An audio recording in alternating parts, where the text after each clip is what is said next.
When the fingers of Prime Minister Keir Starmer are eventually prized off the door to Downing Street, a lot of Labour MPs will suddenly find themselves pretty adrift.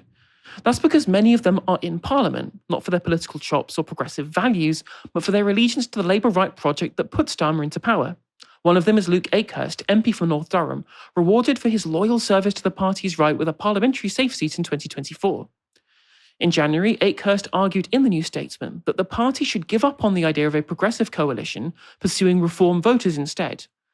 Never mind that much of Starmer's Labour project appears to have involved alienating those voters economically, snatching money from pensioners and kids, but Akehurst has always displayed significant animosity towards the left of the party, summed up in this post from 2021. There is a lot of historical polling evidence that voters like it when Labour leaders put the hard left back in their box, which is obvious given how much swing voters dislike Corbyn, etc. The less influential and visible they are, the more popular Labour becomes.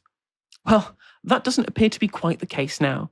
And while doing the media rounds over the increasing likelihood of a Starmer decapitation, there was one boogeyman that kept coming up. Should there be a leadership contest? No. I think that even the speculation has been damaging, where it's cost about $3 billion in terms of the bond markets being destabilised by the potential for political instability. That's money that we could have spent on public services, and it's divisive. It looks chaotic. Who knows what the outcome might be? That it could be, if Wes started this, it could actually end us up with a Prime Minister that's a long way to the left of him or Keir or me. I really hope that people come back from the brink. So I'm very firmly on the moderate wing of the Labour Party, and I am worried that Wes has pushed over a domino that could lead to the party shifting to the left, which would be absolutely bizarre, given that places like my constituency in North Durham in our local elections last year and neighbouring authorities across the North and the Midlands have voted for reform councillors. I don't understand why anyone would risk something that moved the Labour Party further away from those voters. That's a political theory about why voters across the red wall are shifting to reform. And it's one that makes two assumptions. First, that the reasons for those voters leaving the Labour Party are because it's not conservative enough.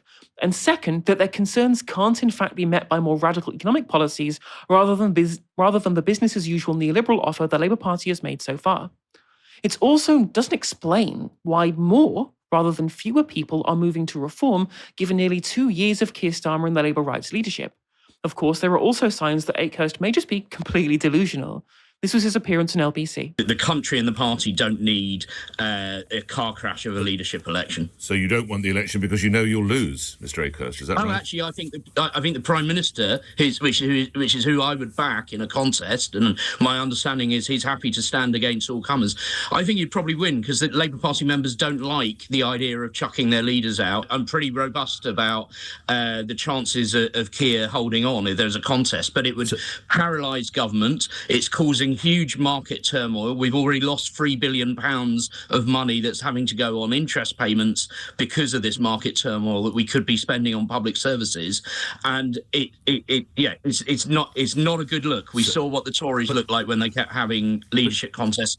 It will make a bad situation worse. Yeah, I'm sure ranking avoiding turmoil in the international finance markets above finding solutions to the problems ordinary people face is exactly what the people of North Durham want to hear about. Very convincing stuff there from Luke Akehurst.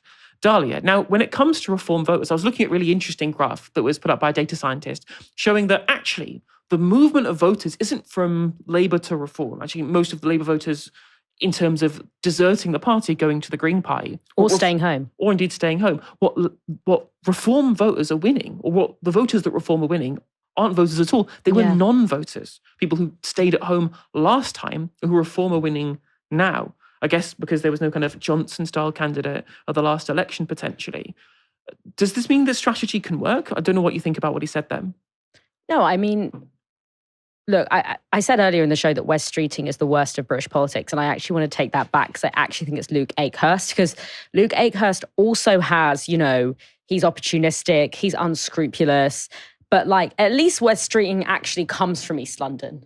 Do you know what I mean? At least he's actually from the place that he is representing. Whereas, on top of all of that, Luke Akehurst was just parachuted into a seat that he has nothing to do with.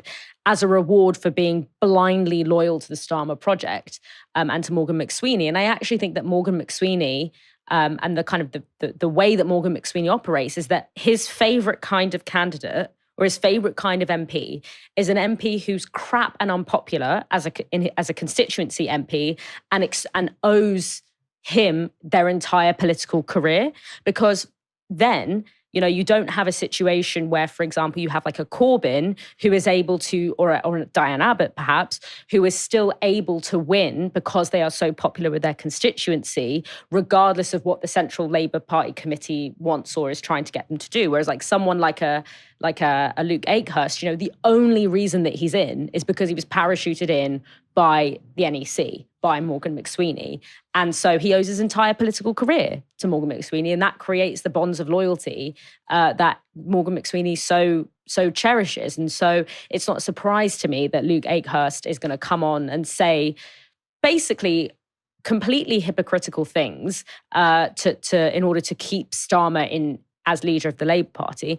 Hypocritical things including saying, you know, Labour Party members don't like to launch leadership elections. They don't like to go after their leader. Sorry, all you did when Corbyn was leader of the Labour Party was publicly mouth off about how much you hate the leader of the Labour Party. Now, I don't necessarily have a problem with that. I don't believe in this kind of like party above all sort of mentality. Like, I think there should be lively discussion, but it's like when your guy is leader of the Labour Party, then suddenly we will have to exercise this discipline and restraint and not use the tools that Labour Party members have to get rid of a leader that is hemorrhaging Labour votes, that is making it not only risking the possibility of not only making it likely that Labour won't win the next election, but is making Labour look like maybe it might come fourth in the general election, which if you're, you know, the Labour Party who's concerned with the survival of the party, then that there's an absolutely valid reason to kind of challenge to challenge his leadership. And the thing that, you know, the people like Akehurst, the so-called moderates, which is apparently the word that the Labour right like to use to describe themselves. So like, we're the moderates and everyone else is far left fringe. Their strategy has been tested. It has been publicly experimented with, and it has failed. Having a Labour Party leader whose sole goal is to destroy the left of the party, to ape the right as much as it can, has put the Labour Party in a worse position than they could have ever imagined, far worse than they were under Corbyn. In fact, they called the Corbyn period like an existential crisis. They were just like, well, Corbyn being in charge, worst election result ever, 33% of the vote, whatever it was, millions more votes than Keir Starmer got in 2024. It's and they're nothing like, compared. Oh, there's an absolute crisis. And they're looking now at what's the projected elections. Vote share at the local elections, like on a national level, 15% or something for Labour? Yeah, they're not even one of the two major parties anymore. That never happened under Corbyn, whatever you think of him. And so, honestly, I mean, I want to see the back of like this crop of Labour MPs who were elected who are parachuted in because of their loyalty to a broken project, and without that kind of loyalty from McSweeney and the Central Labour Committee, have absolutely no standing in their local constituency. It's the worst, it's the most perverted part of the British political system. No, they're devolving power to the nations and regions, Dahlia. No, and Labour has developed a reputation for being that parachuting in party, you know, and it's really a shame. Well, they literally went all in on Zach Polanski for not parachuting himself into Gorton and Denton, despite the fact that he was obviously living in London, right? These people have this kind of stuff in their DNA. It's part of been the Labour rights project forever. They're the sensible adults in the room, and that involves gaming the system. And we've seen that the public have really reacted negatively to that. Reacted negatively to the policy prospectus that's been laid down in a lot of cases, right? There are some things, usually the more left-wing things, the public like. They really liked 28 billion of climate investment. They like, you know, a workers' rights remuneration package. Those are the things that the public actually reacting well to, and they're overshadowed by a bunch of austerity, cuts to PIP, cuts to winter fuel allowance, mimicking Osborne politics. And you know, as I said earlier in the show, when we look at the next election and you have, you know, someone where in a situation where almost every constituency feels like it's up for grabs, unpredictable. Voters are going to go to the polls, and if Luke Akehurst has his way, they will have a choice between 3 right-wing parties, right? And it's like that, the way that you win elections, the way that Reform, as you've mentioned, has managed to become this breakthrough political force is because it was able to activate its organic coalition. It didn't try to copy anyone, didn't try to look sensible according to, business as usual, politics as normal.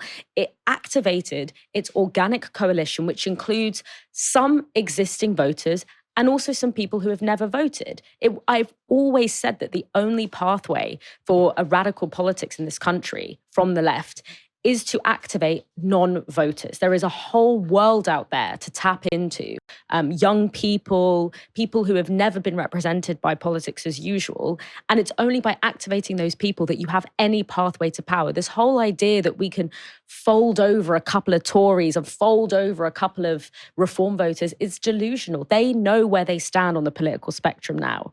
And it's time to look to what to in this moment of anti-establishment, in this moment where establishment versus anti-establishment is more important to people's perception of a politician than left or right, there has to be an insurgent approach.